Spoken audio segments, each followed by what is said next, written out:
Hello students, welcome to ECLIMU. Learning is now simplified and welcome to this lesson.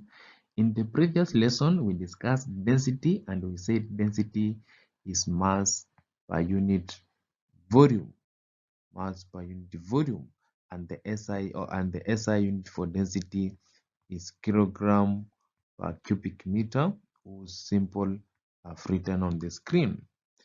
And now in this lesson, we are going to discuss the density bottle, the bottle which we can use to measure density of different substances and density of mixtures. My name is Albert. I hope you are enjoying the lessons. By the end of this lesson, I expect you to have some knowledge on the density bottle, explain how to use a density bottle, and then finally determine the density of mixtures. And we're going to do few examples here. We are going to find that to find the mass or the density of a mixture, you have to use total mass over total volume. Now, what is a density bottle? A density bottle is a small glass bottle fitted with a stopper. So a density bottle is a very small glass, very thin, and is very fragile. You should know that. And it has a stopper. You can see a stopper, and on this stopper there is a hole. We are going to see the function of that hole in the stopper, but simply is to allow any liquid which is in excess to overflow comfortably. Then the stopper has a hole through which excess liquid overflows. It's given here. So the stopper, it has a hole which allows the excess liquid to overflow.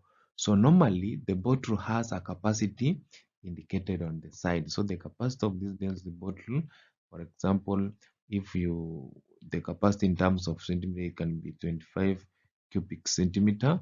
It means the capacity means the volume capacity of a density bottle. This one is very important, is equals to the volume of fresh water that fills the bottle. This is very important. So the capacity of the density bottle is always indicated on its side, and that capacity is the same as the volume of water that can fill the density bottle. And we are using volume of water because fresh water has specific density, which is 1 gram per cubic centimeter, or the same as 1000 kg per cubic meter. We are using this for specific because we are going to use it as a standard density. So we have few precautions that must be taken when you are using a density bottle. And the first one is that the bottle should be held by the neck while wiping it. So this bottle, we are going to realize it is always wiped. Immediately as you are using it, you have to wipe it first before you can make any measurement using it. This is because when held in the hand, it may expand. We are going to look at the topic called thermal expansion. Your hands and your body temperature can make this density bottle to expand, and if it expands, it means it will have more volume. If it expands, it will have more volume, and in that case you have affected the results. So the outer side of the bottle must be wiped carefully. The reason why we wipe carefully is to make sure that excess liquid or excess particles of the liquid, because when it is overflown, most probably the liquid will flow from outside, but we want to know the volume which is inside. So the volume which is outside is not accounted for, so we must wipe it so that we only measure the volume of the liquid that is inside. And then finally, it must be ensured that there are no air bubbles when the bottle is filled with the liquid. The reason why we make sure there is no air bubbles is because we want to measure the full capacity of the density bottle. We want to know the volume when it is full. So if we have air bubbles, it means there is a space which is not occupied. So we have to make sure that there's no bubble. So the three precautions is that one, hold it by the neck to avoid or to make sure that it does not expand on with your body warmth. Then 2, wipe it carefully to make sure that there's no excess liquid from outside. And then 3, make sure there is no air bubble so that all the space inside the bottle is occupied. So a density bottle is used to measure densities of substances like solids and other liquids. And what we do in this case, if we have our density bottle like this one here, first we are going to put our solids inside there until they are full. Let's say it has a cork here with a small hole, of course. So if we put our solids until they are full, then it means the volume which fills this density bottle, if it's known, and then you take this density bottle full of these solids. So in this case, if you measure the mass of this density bottle, it will give you the mass of the solid which fills the bottle. And remember, this mass is occupying only the volume which is inside this density bottle. And then if you know the capacity of the bottle, capacity means the volume. If you know the volume, the volume of water, we are going to use water in this case, of the water which fills the density bottle, then in that case you will be able to calculate density because you have known the mass, then you know the volume, the capacity of the density bottle, then you can calculate the density of substances directly like that. So in this case, it's important to note that water is normally used to determine the volume of the density bottle. The volume of water filling the density bottle is equal to the capacity of the density bottle. So in this case, volume of water filling the bottle is equal to the capacity of the bottle. So any substance which fills the density bottle has the same volume as the volume of water which fills that density bottle. So we are going to do few examples on the same. And another thing that you should note that the density of fresh water is 1 gram per cubic centimeter, which is the same as 1000 kg per cubic meter. So this is very important also. So we use water as our capacity of the density bottle, and then we are going to put some solids or other liquids inside the density bottle. If they fill the density bottle, then it means they will have the same volume as that one of water. And then if we measure the mass will differ. Then if the mass is different but we know the volume, then we will be able to calculate density by using this relationship. Density is equals to mass of the substance that fills the bottle divided by the volume of the density bottle. So let's handle a question so that you integrate what we are talking about. The mass of a density bottle is 20 grams when empty. So bottle when empty is equals to 20 grams. And then when full of water, so it's a bottle plus water is equals to 45 grams. And now when full of mercury, so it's bottle plus mercury is equals to 360 grams. And then they are asking what's the density of mercury. We are going to find density of mercury is equals to mass of mercury over volume of mercury. But now, do we have the mass of mercury? Yes, we can get it from here. So the mass of mercury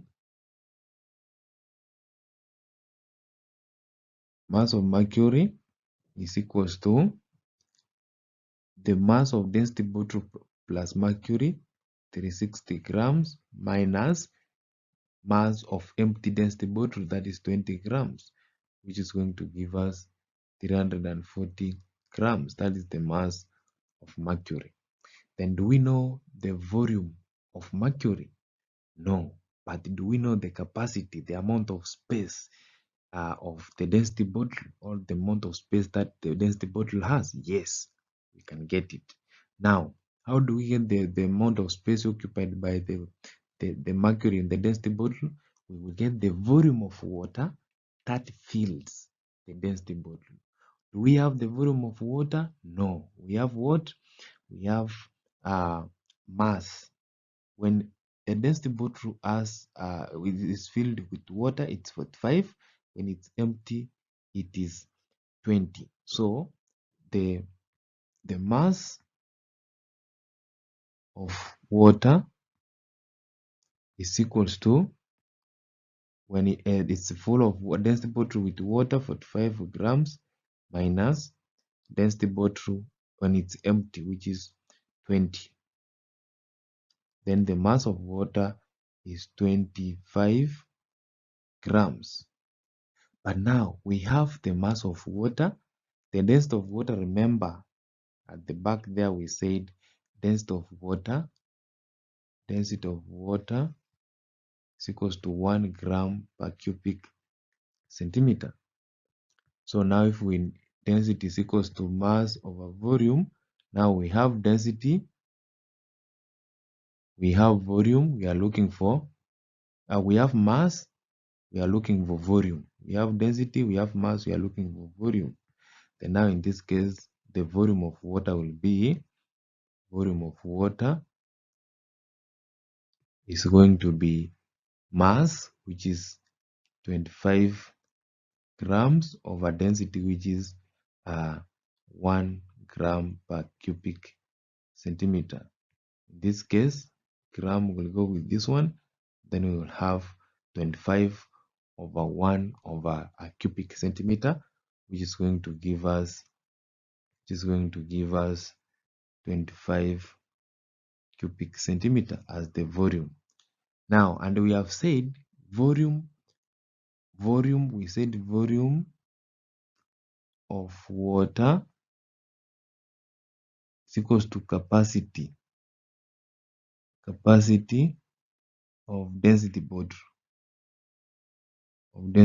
So it means the volume of water that the density bottle can hold is the amount of space that mercury will occupy. Therefore, the volume of mercury now will be the same as the volume of water that fills the density bottle. Therefore, now density of mercury here, density of mercury is going to be mass, which is 340 grams over 25 cubic centimeter, which is going to giving us 13.6 grams per cubic centimeter.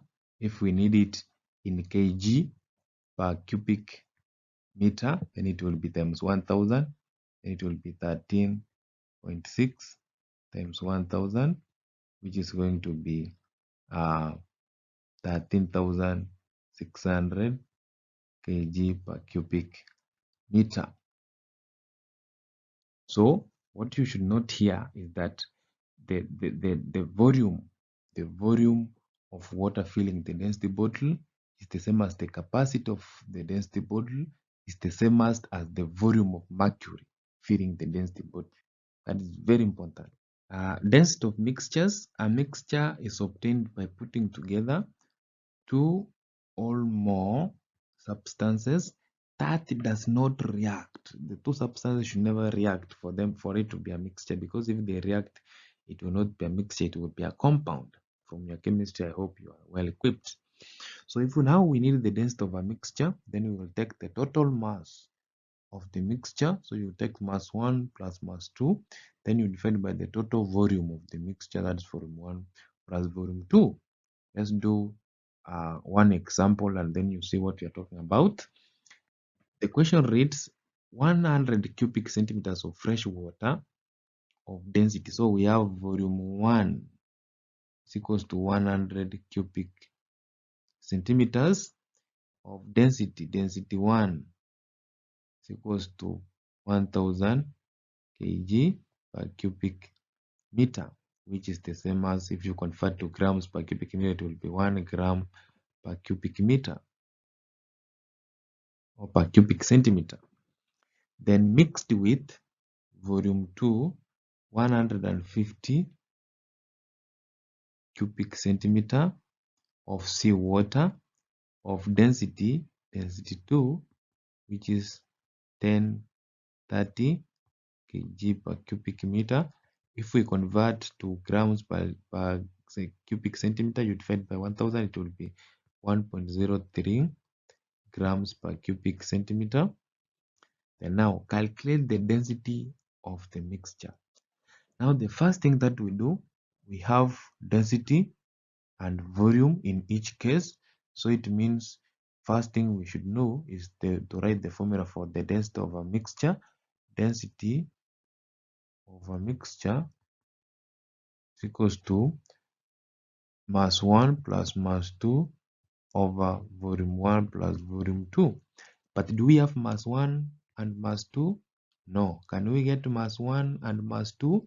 Yes. Since we have our formula here, density is equals to mass over volume, like density 1, we have density 1, we have volume 1, then we can get mass 1. Then we will use density 2 mass volume 2 to get mass 2. So let's start with the first one. To get mass 1, then we are going to multiply density 1 times volume 1, which is going to be, density 1 is 1 gram per cubic centimeter times volume 1 is 100 cubic centimeters. So cubic centimeter will go with this one, and then we will have 100 grams, that is M1. Then mass 2, we will get it by multiplying density 2 times volume 2.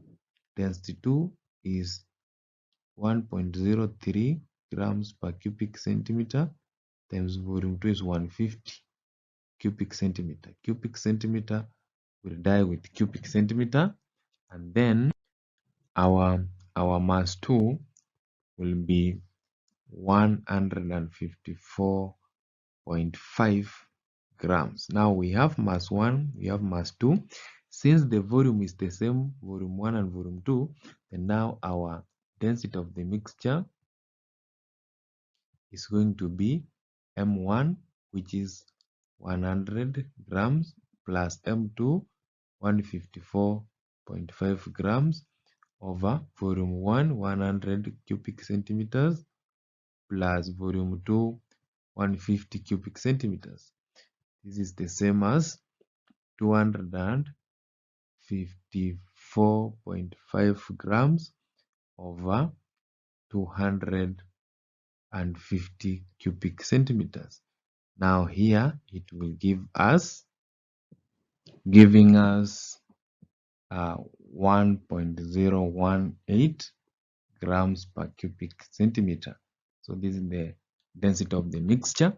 Then now if you want to convert it to SI unit, means by kg per cubic meter, so it will be 1.018 times 1000, which is going to give us 1018 kg per cubic meter. So in that case, what you do first, you calculate the mass. Since you have density and volume, you calculate the mass 1, then density and volume, you calculate mass 2, then you calculate mass 2, then now you use this relationship, you find the density in that case. So you can do this question too as your assignment, and then if you miss or if you get any challenges, visit ECLM website and you will get all solutions there. So that marks the end of our lesson today. In the next lesson, we will discuss time, and that will mark the end of topic 2 form 1. Then next we'll move to topic 3, force, and we are going to see how force can make bodies to move. Welcome to Easy Elimu. Learning is simple.